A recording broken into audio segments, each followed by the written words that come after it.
Hello, friends and listeners from all across the globe. Welcome back to The Yogi Show, episode number 2. We have our very first guest, Mr. Patrick Kiebzak, who happens to be the producer of The Yogi Show, also known as Momentology. I'm sure you've heard his music in your yoga classes. He's an incredible DJ, instrumentalist, producer, and performer. He likes to synergize rich layers of organic soundscapes and live instrumentation. He blends it up into a lush forest of deep bass, dance beats, vibrational healing frequencies, and indigenous wisdom. Momentology has performed at music, art, yoga, flow arts, and transformational festivals and events all around the USA. He is absolutely killing it on Spotify and SoundCloud. You definitely need to check it out. Like I said, I'm sure you've heard some of these songs in your classes. He's done some great collaborations with DJ Taz Rashid, Borangi, and Source Radiance, just to name a few. He is an incredible friend of mine, and we are so grateful that he took the time to join us on this episode of the show. Before we dive into the episode, if you could please subscribe to this podcast on whatever platform that you listen to podcasts the most, so that we can move up in the rankings and share this podcast with more and more people around the globe. It is really important to us. If you could drop a review, we'd appreciate it, as we're just starting out here on this journey, and it's been an amazing ride so far. This being our first guest, Mr. Patrick Kiebzak. So much fun. We hope you enjoy this interview, and make sure to check out his music, support him. It's amazing. If you're a yoga teacher, you're going to be using these tracks in your classes. I guarantee it. So without further ado, let's jump right into the interview. Namaste, my friends.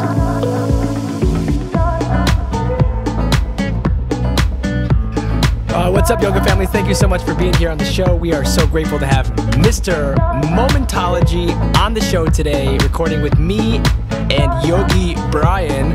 What's up, gentlemen? What? How are you, Pedro? Fantastic. How are you, Mr. Momentology? Fantastic as well. Thanks for having me on, man. Absolutely. We're grateful. What's up, Brian? What is going on, Momentology? What is up? How are you doing?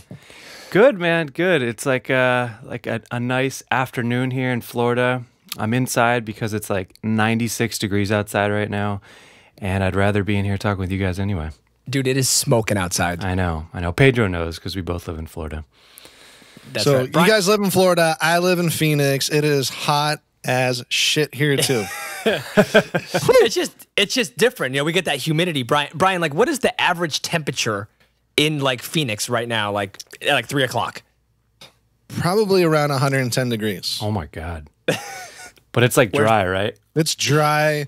And so anytime you get in the car, it takes about 15 to 20 minutes for your car to cool down. So by the time you get to certain places, it's finally cooling down. So I was born in New York, man, and it was the opposite. Like, you would have to get in the car, you have to wait till the car heats up, and then your windows would defrost. Totally the opposite problem. That's how it was in Chicago, the same way as New York. And here, I know what you mean, Brian, by that. And like, by the time you get to your destination, you've like sweat through 3 shirts. Exactly. And, like wearing the business attire, and you got just pits are just soaked. Absolutely soaked. So, too funny. But Patrick, we are so happy to have you on the show. So Patrick is the producer of this show. He is the one that makes all the magic happen each and every week when you're hearing these episodes, and the wonderful music and the sounds are his tunes exclusively. So we can't be, we are so grateful for him helping us on this journey to make the Yogi Show possible. And I mean, without you, Patrick, honestly, like I don't think we would be having a show. Like I would have thrown my computer out the window already. Yeah, well, Patrick, you complete me. Oh wow, damn. Well, I'm honored to be able to help you guys. I used to do a podcast, so it was kind of an easy transition to help you because you're both pretty cool. I mean, like a 50% out of 100, you know, you're okay. Oh my gosh, we got that recorded, right? Momentology said we're cool. I'll loop that over every morning. Adding that to the morning routine. It's part of the morning affirmations. Momentology said I'm 50% cool. No, amazing, I follow both you guys on the internet, and I read your funny content. So you actually inspire me to make funny content myself, even though I don't have a meme account. It's good. It's good. It's great, man. It's great. I'm glad that we get to inspire you to make funny content and memes. And you know, I've always wanted to be like a DJ, and like it hasn't happened yet, except for when you let me play like your decks when we go to like gigs, because Patrick and I have done. I was a DJ one time at like in Miami at a gig that we did, or maybe twice. But like it's always on my. Like I just want to do it. It just hasn't happened yet. But like, how did you get into like DJing? Like, how did this whole music thing happen for you? Like back in the day, like how did it happen, man? It's a long story, so I hope you're ready for this. Lay it on us. All right, you want the long version or the short version? I'll give you the long version just because it's cooler. Well, I always had an interest in music. My parents always played music around me when I was growing up. They loved bands like the Beatles and the Moody Blues and like Eric Clapton, like old classic rock. And I was always exposed to that. Funny enough, though, as a kid, I don't really remember this too much, but my parents always told me I requested classical music radio stations in the car. Oh, wow. Yeah, I don't even remember doing that, but my mom literally at one point was like, "You loved classical music." I'm like, "I don't remember." So that was like my early influence growing up. And there came a point where I think I was like 14 years old. I was like, I want a guitar. So I asked for an electric guitar for Christmas, and I got one. And I literally picked it up. I played it, and I was like, I don't want to play guitar. It was the weirdest thing. It's like it was like the 14-year-old desire. You want something, and then you get it, and you're like, this is actually stupid. I don't want to do it anymore. Yeah, forget this. Exactly. You're like, how long do I have to return this? Exactly. No, it's funny. We sold it at a garage sale. It was like a cheap like Fender Squire, like those like starter kits. Mm-hmm. And I actually have a picture with it, and I'm just like, I'm in the other side of the room. My friend's holding it, and like we didn't know what to do. We were just holding the guitar, and it was like so foreign. It was like a foreign object. It's like this piece of wood with these like strings attached to it, and like, what do you do with this thing? That was what went through my mind. Like, how does one go from a piece of wood with just metal strings to like beautiful music? I had no idea. Right. No one wanted to teach me lessons. No one was like, "Here, do lessons." They were just like, "Here's the guitar." I'm like, "Okay, no, I have better things to do." Forget it, bro. Those better things are video games right now. That was literally what my mindset was at 14 years old. Video games. Yeah. So what video game? Well, real quick. I played a bunch of games growing up. Okay. Actually, around 14, 15, when I got the guitar, it was RuneScape. That was like, I don't know, what, 2000 or 1999, 98. I can't do math. You just dated yourself, bro. You went to the 90s. Dude, I know. I was hoping you would say Mario Kart for some reason. No, I had a friend who had an N64, but I didn't have one. I actually had a computer that I actually built myself around 16 years old. And you built a computer at 16? I built my computer myself. When World of Warcraft came out, I actually was wholeheartely addicted to that game, and that got me totally deep in the rabbit hole of gaming. It's a whole nother story. Different podcast, though. The game that got me interested in music, funny enough, game that got me interested in music, you don't usually hear that, was Guitar Hero. You guys remember that game? Oh, yes. Yeah. Did you guys ever play? Bro. Shredding. Yeah, of course. Of course. Like we're like 30-year-olds like you, man. Like of course we play Guitar Hero, man. Yeah, I consider myself a guitarist. Because of the plastic controller? Because of, exactly. Okay. I never made it to advanced, but see, pretty dang good. I made it to expert, man, in 2 months. Oh. I went from knowing nothing on Guitar Hero to like barely keeping up with the notes to literally beating the hardest song on expert. Wow. And yeah, that was a cool experience because I got to learn finger placement, finger speed. Now there's only 5 buttons on the thing, so you're not moving up and down the neck like a real guitar. But I literally trained my pointer, index, middle, and pinky finger. I say pointer and index. That was ridiculous. Ring, pointer, middle, ring, and pinky. What's the matter with you, bro? Hey, you're a musician, not an anatomy specialist. It's cool. It's cool. Doctor of music. I made my fingers move in these crazy patterns and like these chords, and I literally made them do things that I wasn't even thinking of. It was just like a feeling that I was like, they were kind of taken over based on the notes on the screen. If you never played Guitar Hero before or ever seen it, it's basically like, it's like a game where notes fly at your face on a screen, and you have to match the notes with your finger on the left, and then you have to strum them with your finger on the right. So it kind of mimics a real guitar. So I literally learned finger speed. I learned picking, like rhythm, on a game at Dude, like that's age freaking 17. Cool. Yeah, that's awesome. I mean, I played and I was in a band, and I was never good at guitar. I was terrible, and I think Guitar Hero inspired me. But I mean, now I just make memes on the internet and teach yoga. Like I'm You're not in like a making metal music band, like you. right? Yeah, I was in a hardcore screamo, emo, post-hardcore band, and we were called Hennigans, just like the liquor from Seinfeld that got Kramer lit AF. We were called Hennigans, dude, and we were absolutely horrible. But I mean, who wasn't at that age? but we had a good time, man. Okay, real quick, because I mean, my integrity was challenged for like this moment in my life. But we wanted to play a Battle of the Bands concert for like a high school thing. Oh, you so guys were okay. we submitted a demo CD of like a band that was actually a band and said that it was our music. No. And they're like, yeah, you can play. And then we played our own stuff, and it was ridiculous. It was like Oh a my mosh God, pit. you guys forged an entry? Yeah, it was awesome though. That's it was really savage move, bro. Savage. great. But Only Pedro would do that. so did you take it for, you got your guitar, you went into music. Did you take it into like, you went into bands and like, Well, what kind of music were you making? So the whole thing that propelled me into real instruments was, I also used to be like a metalhead. I loved punk. I actually still do. I love Favorite pretty much band? all music. Yeah, but favorite Tool punk band. Favorite is band. my favorite 1, 2, band. 3, go. Tool. I also love NoFX. NoFX is my favorite Okay, punk band. okay, I love AFI, the old stuff before like yeah. the Miss Murder generation. I hate that stuff, but Yeah. the older stuff like Black Sails in the Sunset. I don't know if you guys know that album. Amazing. Amazing Yeah, album. I lost my keys in a mosh pit at Lollapalooza to AFI. There you Just go, saying, bro. but somebody There you returned go. them, and Oh I my found gosh. them. I found them at the end of the night at Dude, the Lost people and in Found. mosh pits are so nice. Like if you fall down, they'll like help you up. Like it's like you would think that they're like fighting each other, but they're not. They're like actually just having a good time. Yeah, that was the real story. I was crowd surfing and mosh pitting in a circle pit, and I found them though. So So I beat Guitar Hero on Expert. I beat every song. Like I basically beat the game, and I'm like, what now? So I was like Googling, this is when Google like first came out, and like YouTube, and like how to put your own songs into Guitar Hero.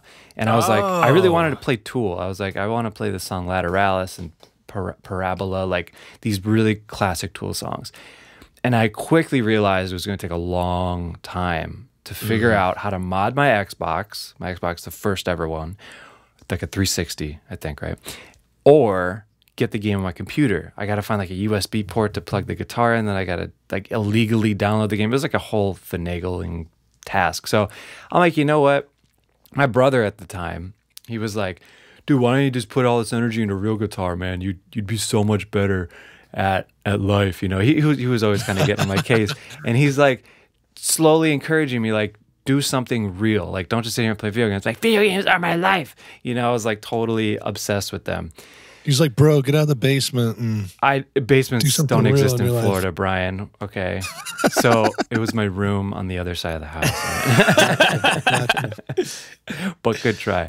So I was literally having this predicament, like, what do I do here? It's like, you know what? I'm not going to take my brother's advice because it's my brother at the time. I'm just going to do it because I want to do it. But thank you, bro, for encouraging nice. me. And I was like, Mom, can I borrow your acoustic guitar? Of course you can. Here you go. I learned how to restring it all my own. No one taught me. And I started to learn Tool songs, and it hurt like hell. Literally, my fingers were like these blister cakes for like Ouch. weeks. Just I because remember that, yeah. I'd never played a guitar before. And yeah, they were like numb, like after a week. Like I couldn't feel my fingers. It was really weird. So I ended up learning like every Tool song I wanted to learn, which was like 30 or 40. Like they have a lot of songs over. Dude, like that's a lot few of months. tracks. I know. The guitarist Adam Jones, he doesn't make that complex of music. It's really simple. It's like kind of like a good learning point because it's just like riffing and just like simple chords. Sweet, man. And I'm sure you know that from your band days. Yeah, I was all about riffing and simple chords because I didn't know how to play any chords. So it's just like open, drop D, chug, chug, chug, wham. That's exactly what Tool is, man. Drop D. Like open chords, boom, done. So then I was like, all right, I have a bunch of guitar knowledge. Let me buy a bass because it just felt cool to like have 4 strings and low notes. So I went out to Guitar Center when I was like 19. I bought an Ibanez bass and an amp. I spent like, all the money I had from this job I was working.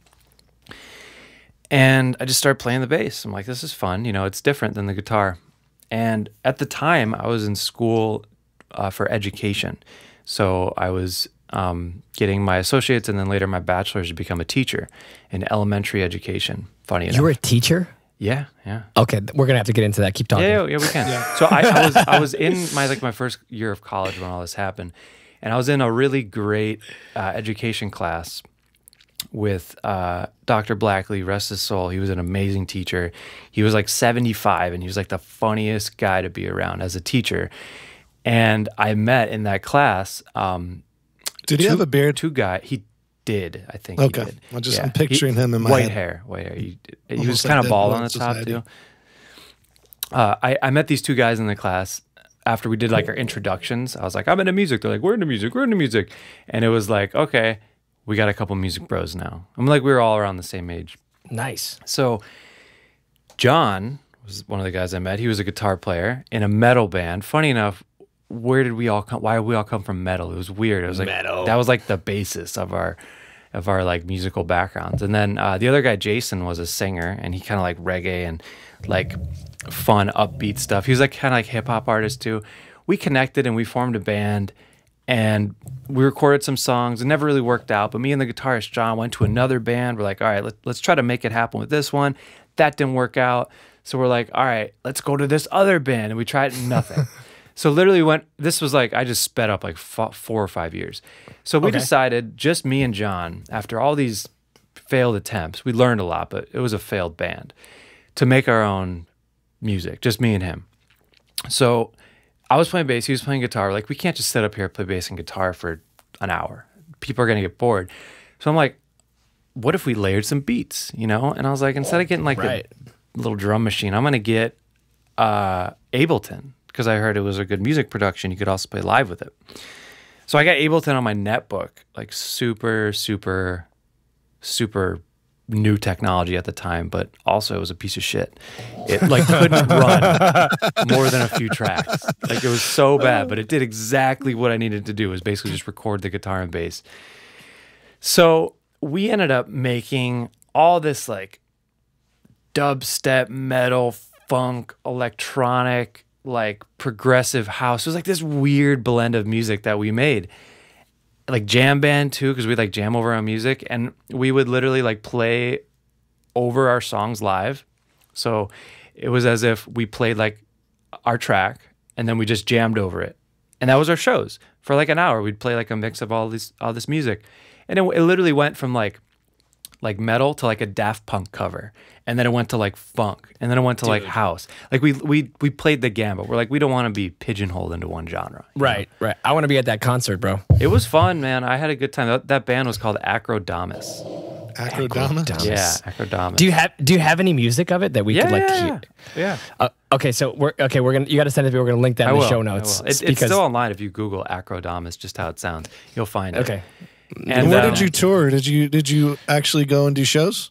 Yeah, we did a bunch of shows locally. We didn't like tour outside of Florida. We did a bunch of shows in Florida. That's amazing. What's the biggest? Like dance shows? What's the biggest place you played? Like how many people? We ended up with like a couple like 100-person show maybe at like nice. this art gallery, and then we had like a couple like small venues with other bands. So we played with other bands, and like their fans would show up. Of course. Was there any crowd surfing? No crowd surfing. Okay. We weren't. Have you ever crowd surfed? I have never. Okay. What? I'm not really into crowds, actually. Funny enough. Wow, introvert life. Yeah, Brian, have you ever crowd surfed? I have never crowd surfed. You guys, but I've haven't thrown lived. people up. You guys haven't lived. You've crowd surfed, Pedro. How many times? At least 30 or 40 minimum. Countless. Dropped on my neck at Steve Aoki, bro. I thought it was over. I literally, it was 2 weeks. Night? No, it was not last night. It was 2 weeks before Bikram yoga teacher training, and I got dropped on my neck in the middle of it was ugly, man. I didn't think it was actually bad. Awesome. That's And I've went to a glad Steve you're Aoki here. concert, man. They're pretty crazy. He's like spraying champagne on everyone. smash cakes and stuff Smash in cake, people's yeah. faces. I was there, bro. I was there. It's like the equivalent of like a metal show. Yeah, because he was all into that, just like Yeah, your background. exactly. Same thing, just like Skrillex. Same thing. Same thing, man. Same So thing. how Just the evolving. hell did I end up making yoga music? Yeah, so Right, that's right, what I yeah. want to get to. Hear Is about like, that. so all of this, the Guitar Hero, into the bands, and then yoga. Like, do you even do yoga, bro? I do. Not as much as I Do you used even yoga, to. bro? I gotta be honest with it here. But I do practice. I actually like working out more and then like stretching in between my workouts, before, after, because I'm actually a pretty skinny dude. So if I do yoga, I don't build the muscle that I want to build. It's more of like I just get more flexible, and I'm already really flexible. So it actually got scary at one point. I was dislocating some of my What? Yeah, I literally dislocated my shoulder because I was so flexible. Because I was doing so much yoga. I was doing like 5 times a week maybe, and then I would do it at home, but I wasn't working the muscles out. So I would just gain all this range of motion flexibility, but I didn't have like muscle to back it up. So I had to like stop doing yoga and start training my muscles.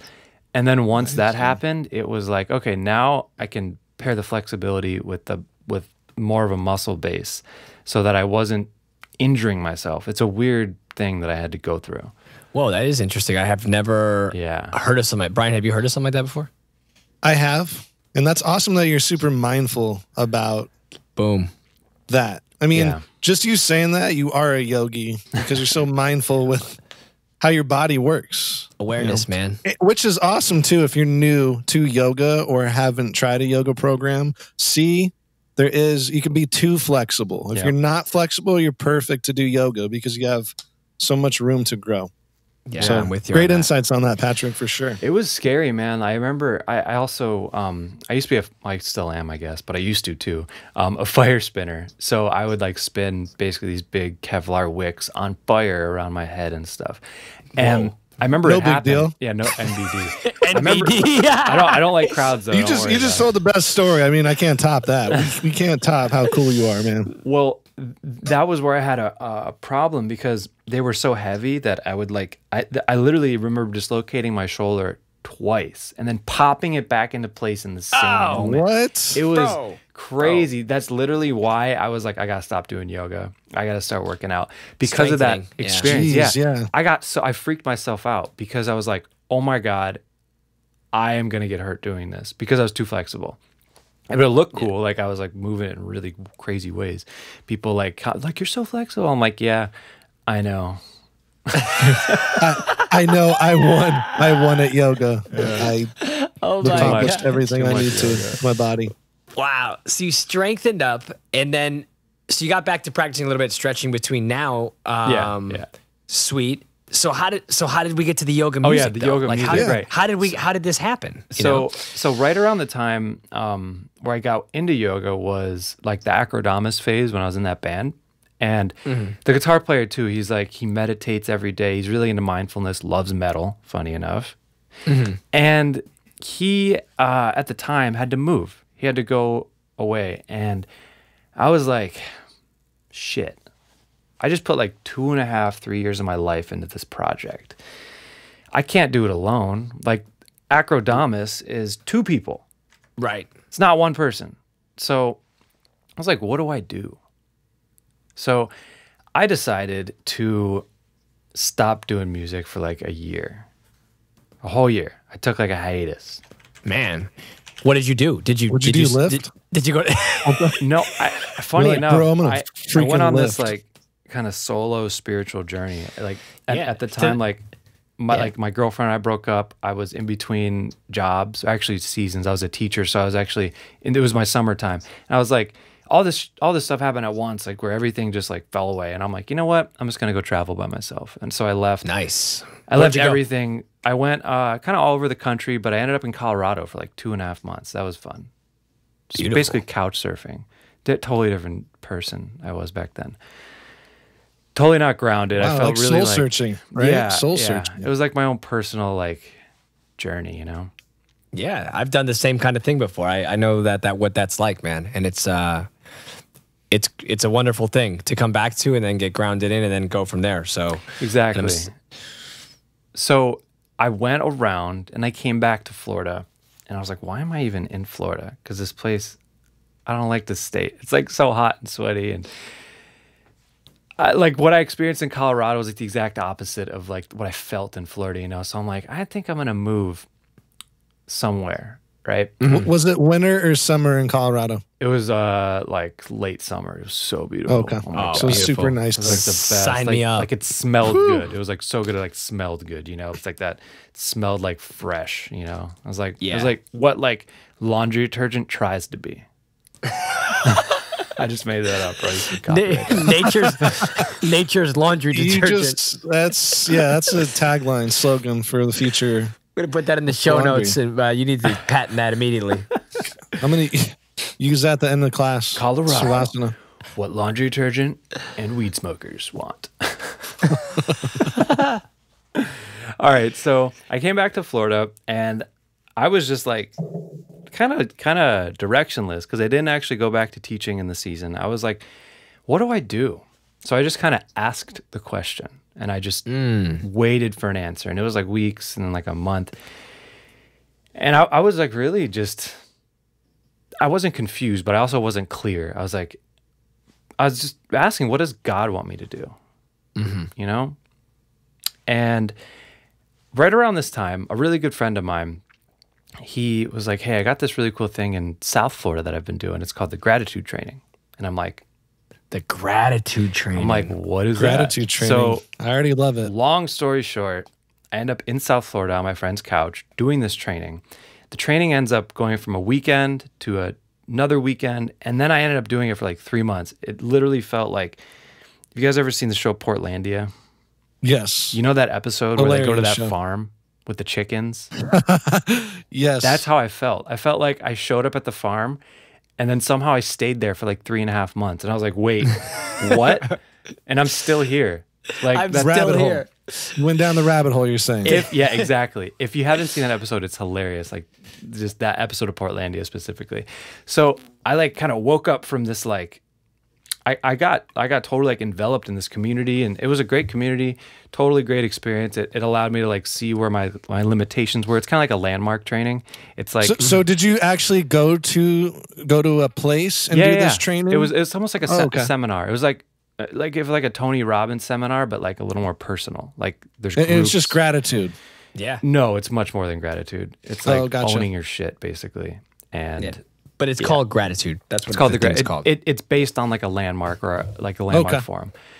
So all that happens, and then I graduated, and like one of the things that I was shown based on the experience was that I got no direction right now. Like I'm literally like sleeping on my friend's couch, don't have a job by choice. This is all by choice. I did it on purpose so that I could figure out what I want to do. And then it was like January 3rd. I remember right after New Year's I graduated. Funny enough, like that's how it worked out. And I was like, I need to do something. And I'm like, I got this computer. I got Ableton on here. I haven't made music in like a year. I'm like, I have nothing else to do. Like, let me just start making music. Let's see what happens. Maybe nothing happens. Maybe I have a great time. So I ended up in like a week making this like these 12 tracks that were like down tempo, slow, deep, like really like sensual music with live instruments with my guitar, beats, bass, but it was like so much different than my old music. And I'm like, where the hell did that come from? Like I had no idea. You were making baby making music, weren't you? Not really baby making music. It wasn't like R&B. It wasn't very Manilow. I wasn't singing, but it was just slower. Like it was much slower than the other stuff I made. Gotcha. And I'm like, that was cool. And then I started to make more and more and more and more and more. I started to get invited. Like people noticed I was making this music. Like, hey, you want to play for this and this and this? And then someone was like, hey, you want to play for my breathwork class? Her name was Lori. Whoa. And I was like, sure. This is my first ever show, like officially, like my official show where like I promoted it and paid, first ever paid show, I'll say. Right. And under this new name. And I was like, at the time, what do I call myself? And a friend of mine was running these workshops, like these like hour and a half workshops, and he was calling it Momentology and an inquiry into the moment. And like you would discuss things in like a circle. And I'm like, I like that name. And I was like, hey, Brian, like, do you think, like, how do you feel if I used that name for my music project? Because I really felt like it was a cool name. And he's like, He's like, well, I'm really not planning on like going crazy with this name. Like, we're just doing these little events that are really little. Like, we wasn't going to trademark it or anything. So he's like, yeah, go ahead. I'm like, all right, you know that I'm probably going to do some cool stuff with this, right? And he's like, yeah, dude, do whatever you want. Probably going to kill it, bro. He had no idea like what I was actually doing. I didn't even know if he understood, but he gave me the okay. So I took this name and I was like, this is going to be the name of my music project. And I had this first show at a breathwork class with Lori Reyes down here in South Florida. And it was awesome. Like, I literally was playing guitar, DJing my music, which is what I did with Acrodomaus, but it was just me. So I got to like cultivate this like space by myself. Yeah. And the people at the breathwork class, like everyone's like breathing in and out, like the whole time. And it's like really intuitive breathing. And after the class, everyone was like, holy shit, what did you just do? And I'm like, I don't even know. Like, I just made this music in my room. And then I went out here and played it to this class. It was like people had like a psychedelic experience listening to this music. And I'm like, there's something to this. Right. And the rest is history. Nice, man. Like, I got something. Exactly. You know, I got something. And now you got 19,667 monthly listeners on Spotify. I just guessed. I just guessed. No, you didn't, bro. You have Totally. it up right. Is that right? Yeah. I actually just looked this morning, sir. That's and you amazing. hit 1,000 followers on Spotify this month. Yeah. Congrats. Congrats, bro. man. Bro Chacho. Amazing. Dude, that's so cool, man. I just started promoting my Spotify like last year too. I used to be like SoundCloud guy. So And then you realize that Spotify actually sends you loot when you put music up there? Well, now SoundCloud sends you money if you okay. select their pro monetization stuff, but it's not nearly as pro as Spotify. Gotcha. Yeah, Spotify is just trying to take over the world. Yeah. Exactly. Yeah, I'm a Spotify fan myself. I use Spotify for all my playlists. Pedro, what do you use? Spotify, man. Spotify. All day. Do. Yeah. My brother uses What do you Tidal. like, Patrick? What do you like the most in terms of a platform? Well, speaking of that, Spotify is like my go-to because secret, they pay 0.06 cents per stream. So that actually equates 1 million Insider streams. knowledge. You get paid $4,000 For 1 million streams. 1 million streams. Whew. So not bad, right? It's actually, if you think about it, if 1 million streams, right? Let's say you had 12 tracks on an album, right? So that would be 1 million divided by 12. That would be, let's say, 83,333 full album streams. Let's equate that to someone purchasing a CD, which is what I used to do. Let's say someone doing this bought math in those. your head right now. Maybe. I'm actually a math You're tutor. smart. So You're smart. let's say you sold those CDs for $10. They're 12 tracks. That's $833,000. Yeah.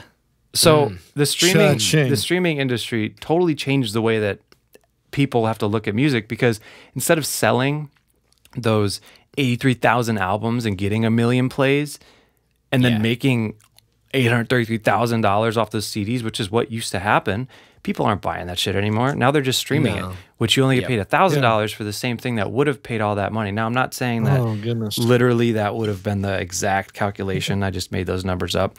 But that's kind of how it shifted everything. Record labels are getting kind of strange, like in that way. Like, what do? We got to keep up with the times. So that's why I like Spotify, because they kind of have this like new approach to at least paying a little bit, but they're actually really low in the grand scheme of things. YouTube is the worst. Tidal, I don't know if you guys ever heard of the music service. Tidal is one of the best. Tidal? Yeah, Tidal. They have the highest audio quality streams. So it's like FLAC quality you can choose, which is like basically lossless audio. Like, it doesn't lose any audio quality.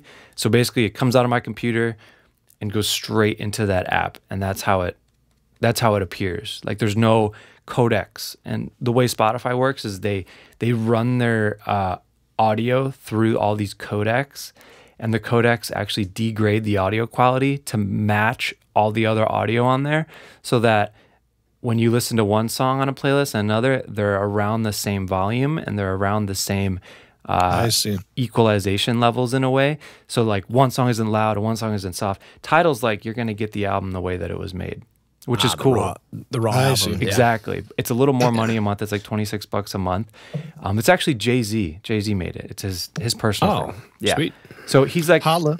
right, brush the dirt off your shoulder. That was the worst Jay-Z impression ever. That was pretty bad, but you should definitely be brushing the dirt off your shoulders, man, with the success that you've had, man. No joke, man. Thanks, You man. know, you've been making it happen, bro.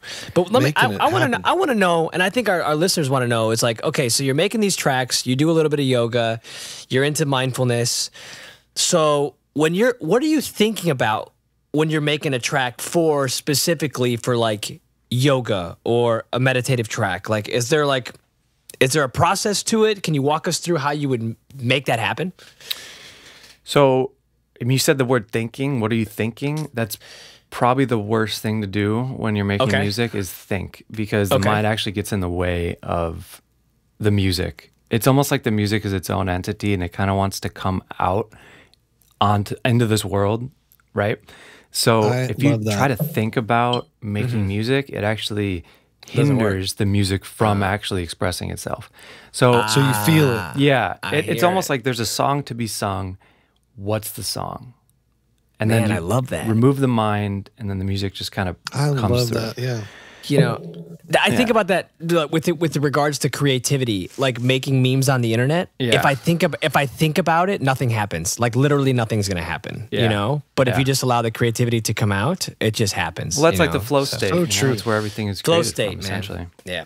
Feeling. So there is a very big intellectual thinking aspect to making music, which is like learning the program, learning the instruments, understanding what the plugins do, understanding structure and not really theory in a way. I never really learned music theory, but how chords work together, how different sounds work together, how you can literally make something sound full. Like there's all this thought to making music, but it's almost as if, for me anyway, I don't know how everyone else does it, but I've put the thinking work in. Like I've done the work prior. Like I've probably made so many templates for me to actually make music, and that I actually have to think to make templates. Like what am I going to use in a song? All right, I'll use a delay and a reverb and like all these different plugins in a song. Like I want all this stuff to come in at one point, but then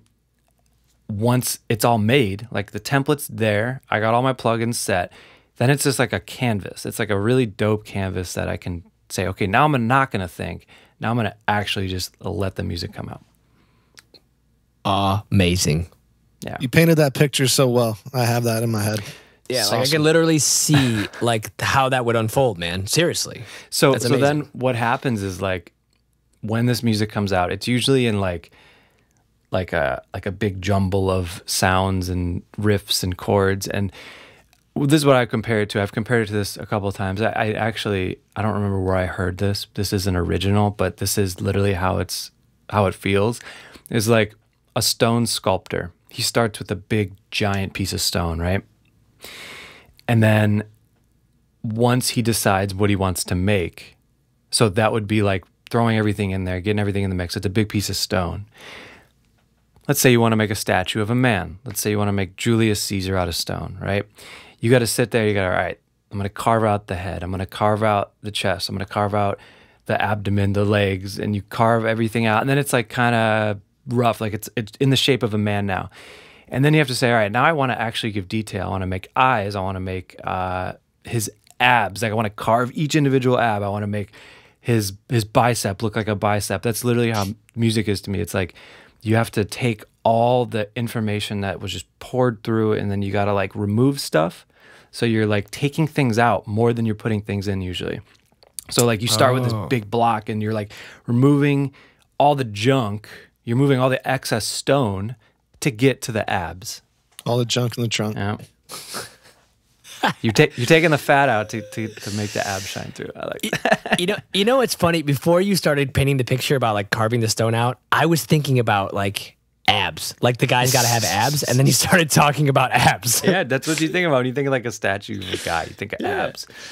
Yeah, and like he's like you know that pose where he's got like his hand on his face and he's like just sitting down looking. You know, that's literally what I'm thinking of too.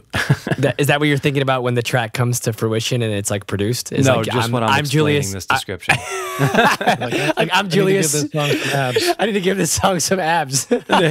I mean, in a funny roundabout sense, yes, but I'm not literally thinking about Julius Caesar's abs, you freak.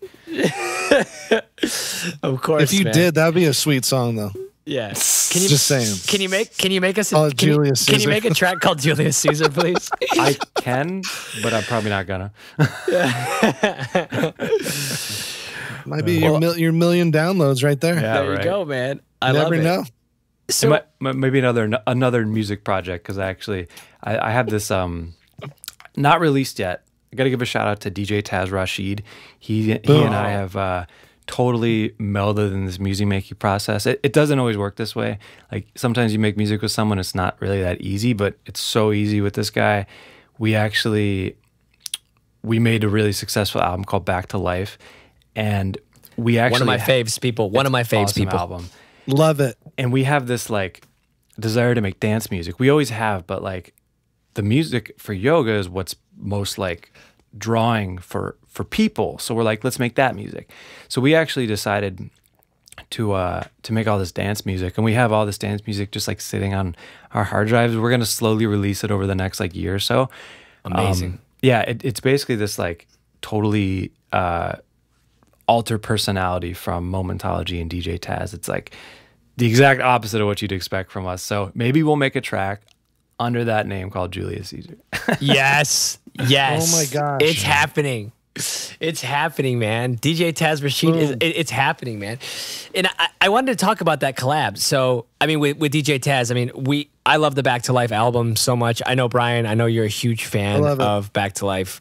And it really is amazing. Like super, super amazing. So you guys did a wonderful job on that album.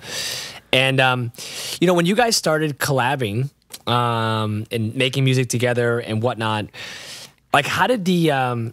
I guess maybe you can't speak for him, but like, how does that inspiration come through to create the music with like someone else? You know what I mean? Because it's one thing to do it by yourself, but to partner up and do it with someone else, like what is that? Like, can you like maybe take us a little bit through that process and like kind of how it goes? Yeah, I mean, sometimes it's really easy, and sometimes it's a struggle. Usually, if it's a struggle, I'm not there for long. Like I'm just like, okay, this isn't really doesn't feel great. But in this case, it felt awesome because I can't, again, you said you can't speak for him. I can't speak for him, but it literally felt like it was another me producing music. It was like if I had me sitting next to me, telling me what to do, that's literally kind of how it worked. And then like we would bounce ideas off each other so easily.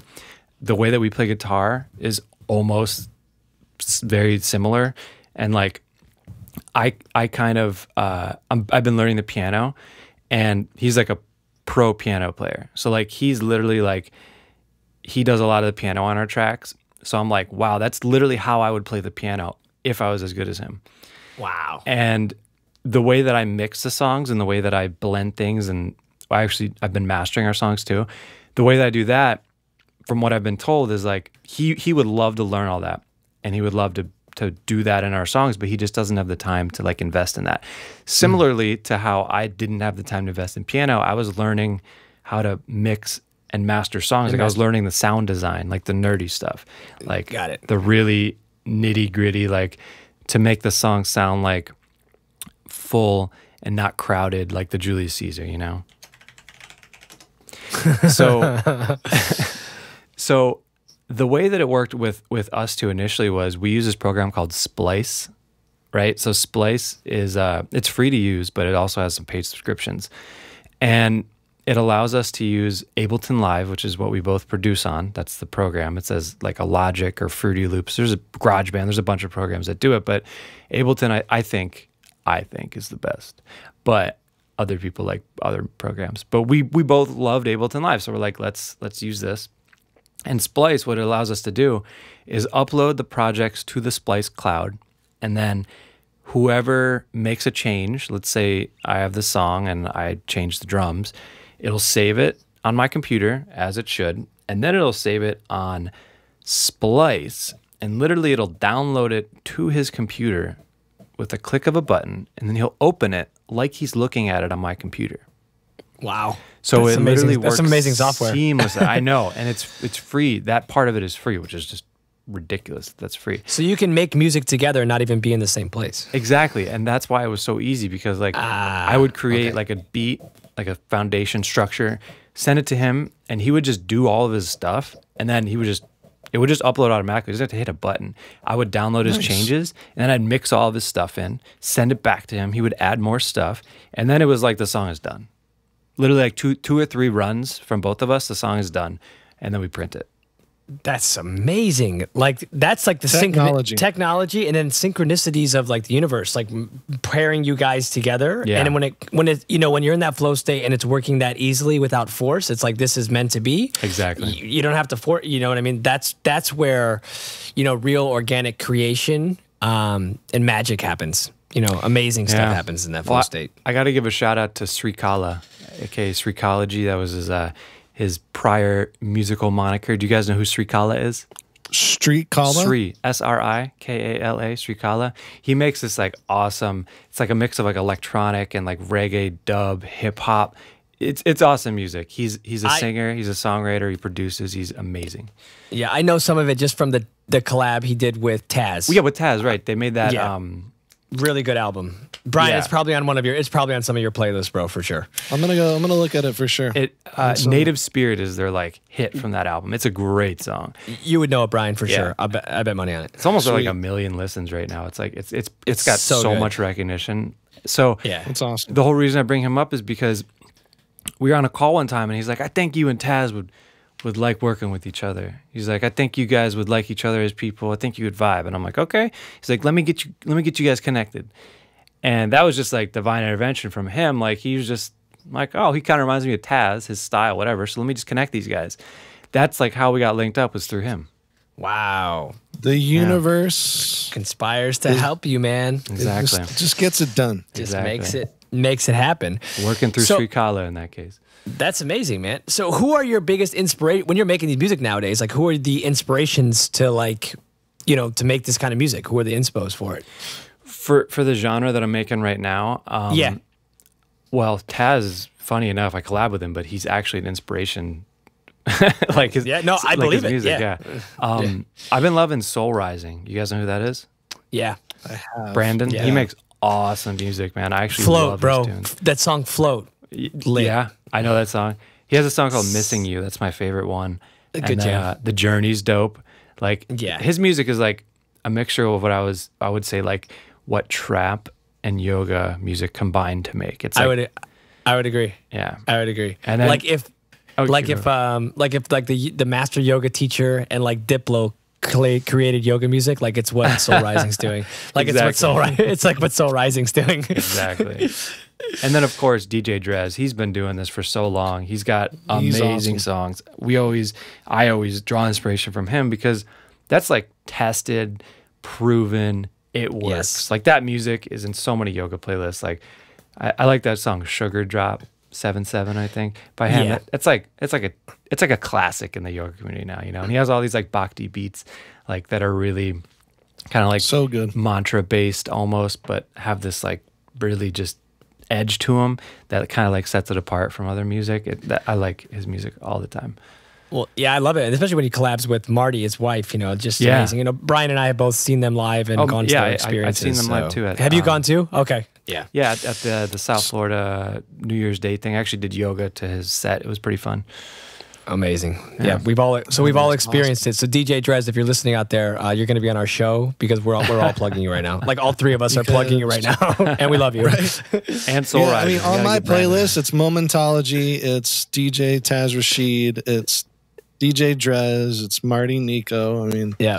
Shout out to a couple other producers that are making really good music. Parangi, I said that so white, but it's Porangi. That's how you would say it. You made fun of me for saying it like you just said it the first time. Damn it. Porangi. taught me how to say his name when I met him. You're the producer of this show. You can just edit that part out, No, there's no edits, man. This is all live, dude.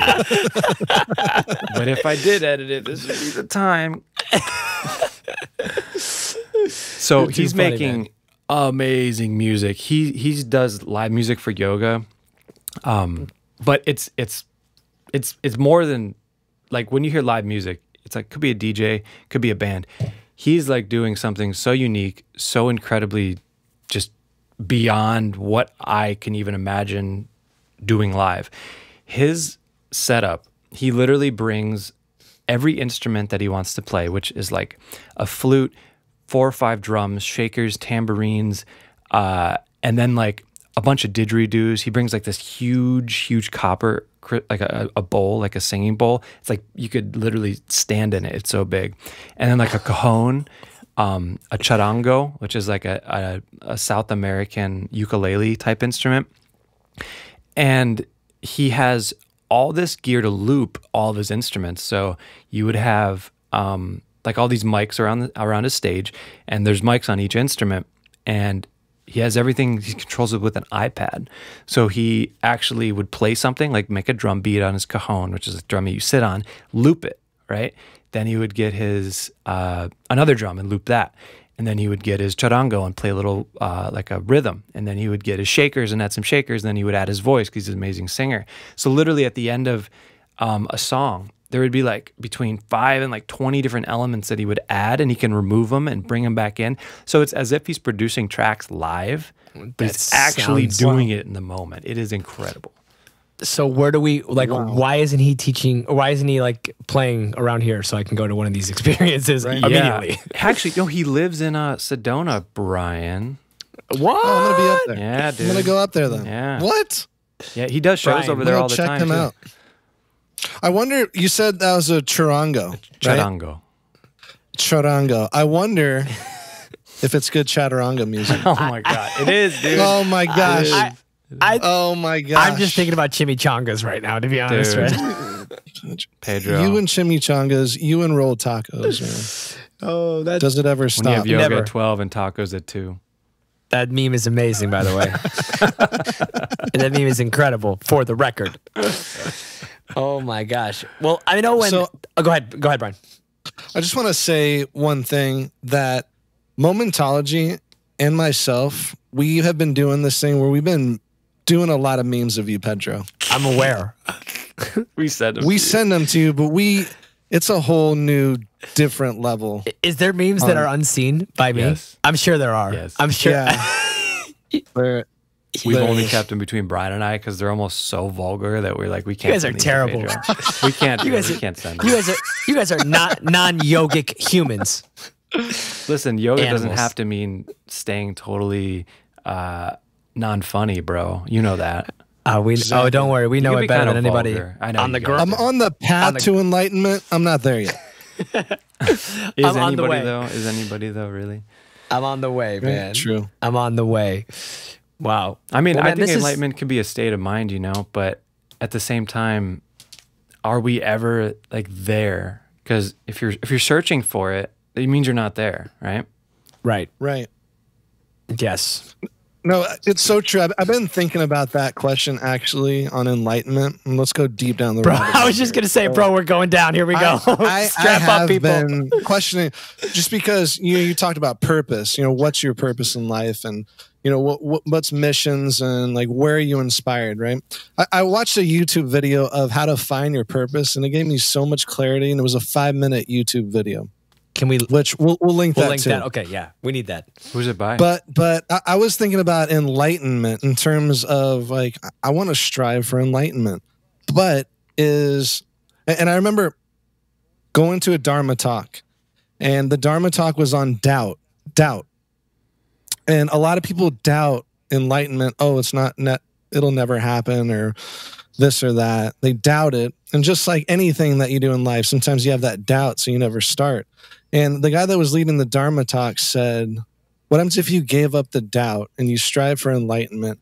How awesome will the process be in like 5 years from now if you were just striving for enlightenment? Like how much improvement would you do as a person, taking off that doubt and just working in the process. So it's just awesome that you said the process, bro. That was deep down the rabbit hole. But yeah, doubt and just going through the process. Yeah. Starting, action. Do something. So yeah, that's something I've been pondering too. Like living in the society we live in America, especially South Florida, Pedro. Anywhere though, you have to have an ego, right? You can't live in the world without one, because like, how would you plan to get food? How would you make sure you have a shelter? Like, you got to say, I need to live in a place where I'm not going to get rained on, stay in the sun. I need to eat food. You're saying, I need this. These are needs. I need this. So your ego has to exist, right? So you can have like, for me, I can have like glimpses of these like moments where I am totally out of that and like back with the divine. And then you always got to come back to it. Like, okay, now I am hungry. I got to eat. Yeah. It's true. Yeah. I need to get out of the sun because I've been sitting here for 6 hours. Ooh, that's hot. I'm kidding. Yeah. That's hot. You got a sunburn, bro. I don't care how much SP. Sunscreen on. I don't even care if you put it on. You still got a sunburn in South Florida. We need an aloe lotion Oh my sponsor. Aloe vera. Where you at? That would literally be like the ego coming back. Like, you need to take care of yourself. You are a body. You have to start thinking about the future, because if you don't eat right now, you're going to be really tired in an hour. Or if you don't get out of the sun right now, you're going to have a sunburn tomorrow. So you have to come back in. I think the point of all this, of what I've just talked about, is doing everything mindfully. So coming from a place where you're like, true. Boom. I am going to really think, is this going to like serve everyone here? You know, is this going to help the greater good? Is this going to serve me in the future? Yeah. Is it going to bring value to people? Like me eating, it will bring value to people, because I'm not going to be a cranky bitch. Yeah. Because I get hangry sometimes, man. I think we all do. Yeah, I think we all do, man. I think we all do. Yeah, and when we're having, you know, say if we're not having a good day or whatnot, it's like we can't judge ourselves so hard. We can't take life so dang seriously. Well, we can. I think I have to tell myself has. over and over again. You know, I think everyone has at one point, and that's why like the opposite, Brian, is like so true. And you're like, don't take life so seriously, because you've been in that opposite point, right? Yep. Right. Exactly. Right. That's so true, man. That's so true. So a few minutes ago, we talked about like, you know, like 5 years from now, you know, kind of thing, enlightenment, striving towards things. Like, Patrick, 5 years from now, where are you and what are you doing? Main stage at Coachella on my side music project with Taz Rashid. It's our dance music project. What? Yes, Awesome. dude. Yeah. Yes. Yeah. Heck And then yeah. main stage at Wanderlust, playing my yoga music. Boom. Dude. Or a Wanderlust like festival that comes up, you know. Right. There might be a couple more. I love it. So that's the live aspect, right? That's Bro, the live aspect. That's the live aspect. And that like warmed me to the soul. Like, hearing you say that, because I can see that for you, man. Like, I mean, I've known you long enough now, I feel as if, to know what you're going through, what you're working on, and what, like, all the content you're putting out there, and all our followers and listeners and users are going to know about you if they already don't. And all of those things are 1,000,000% attainable. Oh yeah, with the energy that you're emitting in this moment, with the projects you're working on. Absolutely, 100%. So like, are you about law of attraction or the universe? Like, what's your thoughts on creating? Yeah, I don't think you can like spawn a Ferrari in your driveway if you think about it. Like, that's not what I believe. I think what you put your energy into is what you're going to get back. It's really simple. Yes. If you're always working towards a goal, working towards something to achieve it, it is law of attraction, but it's actually really simple. You're just chipping away at that stone. You're going to get that Julius Caesar eventually. You are. Rolled tacos or not, you're still getting abs, bro. Well, maybe not. Awkward Pedro. pause. Bro, have you seen these abs? I eat a lot of rolled tacos. I haven't seen those abs, but if you want to take away the... No, I'm going to stop that. Don't show me your abs next time, bro. Even if you have them, I don't want to see them. Too funny, man. Pedro's going to see me next time and be like, dude, look, flex. Love it, man. All right, one last question that I want to know about, that who is somebody that you would love to collaborate with that you have yet to? Like maybe like, you know, on the whale list, like the, you know, the top person that you think it would just be amazing to collaborate with person X. Huh. I really thought about that. I mean, honestly, I had this list a long time ago, and I've actually knocked out a bunch of them on the list. Congrats. Thanks. Really though, I'm doing everything I want to do right now. The collaboration, it takes a lot of time. So like for me to be super deliberate about it, honestly, no time. Yeah, anything like if you can do some like be with some, it would be making collab with someone right now. It would be making a dope track for my new music project, the new electronic music project with like Diplo. Yes, boom. Going for the top right away.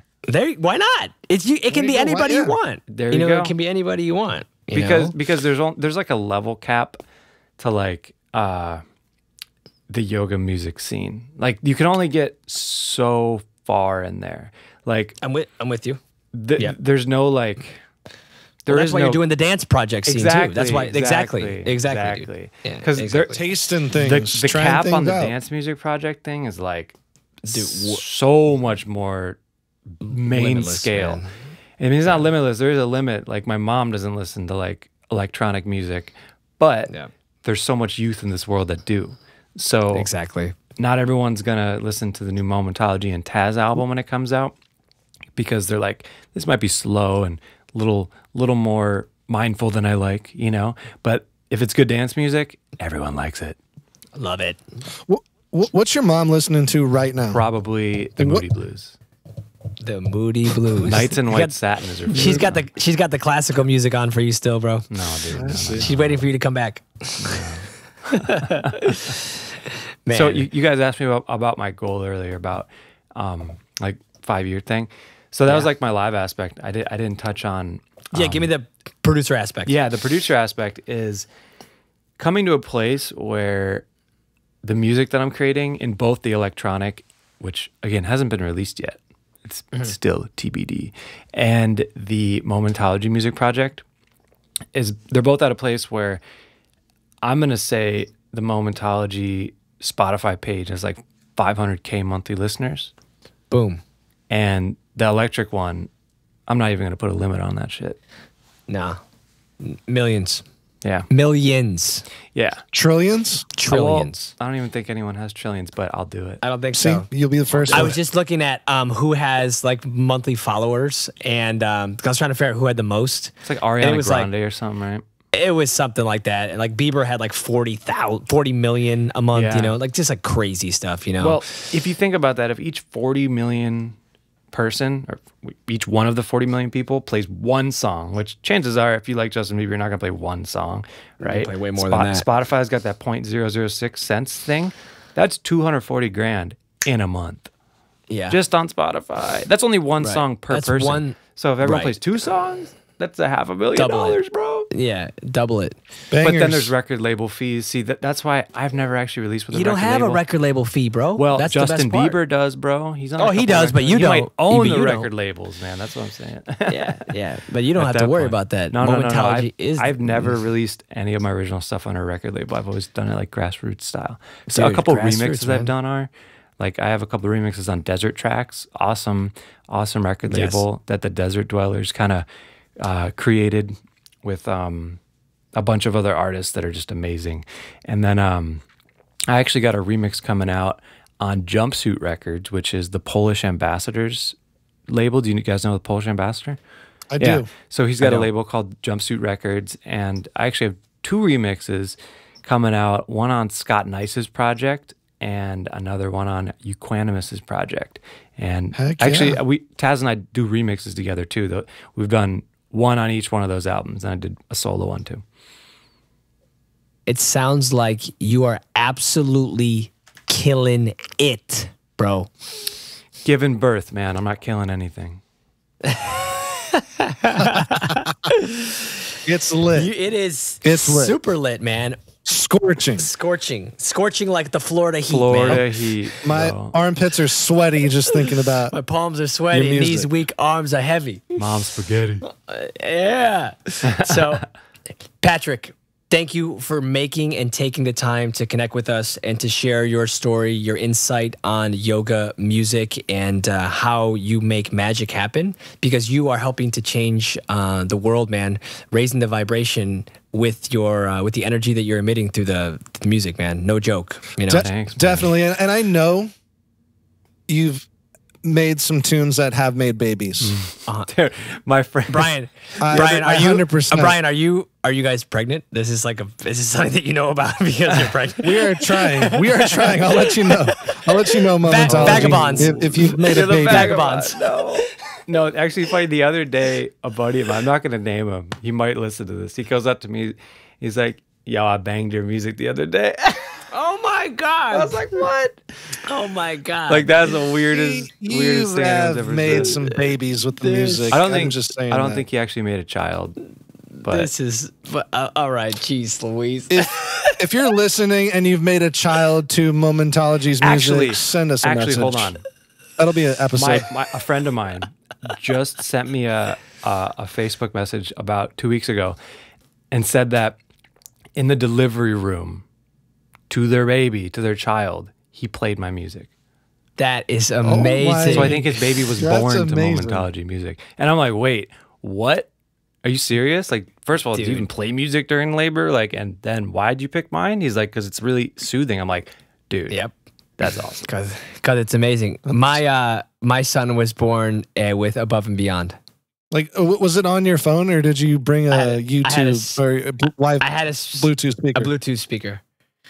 I'm not sure if the Bluetooth speaker was working though. It might have been just on my phone. So it's amazing. And so thank you so much for being here, Momentology. Thank you guys so much for having me on, really. It's been an honor. Thank you. We appreciate you taking the time. You are the man, and I look forward to sharing all of this with our users. We'll put all the information in the show notes. Thanks for tuning in to this episode. Stay tuned for more. Each and every week, you're going to get some amazing content from us, and we hope you have a blissful rest of your week. Signing off, Brian, namaste, my friend. Namaste.